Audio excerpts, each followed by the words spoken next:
Hi, I'm John with Behringer, and welcome to Music Group TV. In this quick tip video, I'd like to talk to you about using DCA groups on the X32 series of digital consoles. First, let's talk about what DCA groups are and how they can help us.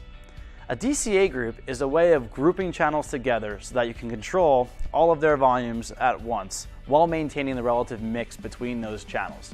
So what does that mean exactly? Well, taking a look at my board layout here, you can see that all my purple channels here are my drums. And I have a nice drum mix going here. I got my kick where I want it, hat a little bit ducked under that, and I have a nice drum mix. Now, if I want to be able to control the volume of that mix all at once without affecting the contents of that actual mix, I can use a DCA group.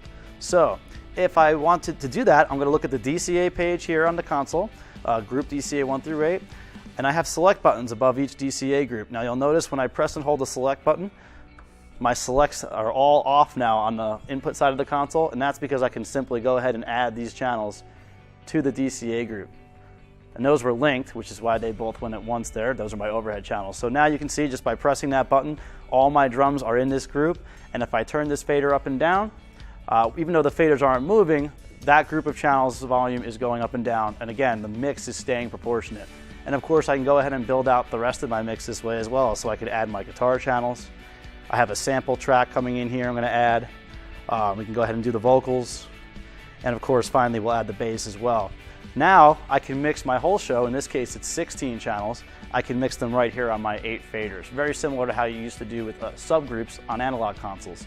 Now, one major difference between DCAs and subgroups is that a DCA is basically just a remote volume control. It's basically the same thing as a VCA is on large format consoles. So what that means is that there's no signal going through a DCA. So you can't do group processing such as compression or EQ on a DCA group. If you do want to do something like that, you'd want to use some of your mix buses and in a subgroup mode, and then you could go ahead and do processing as well. But if you're just looking to control the volume of multiple instruments, a DCA group is a great way to go.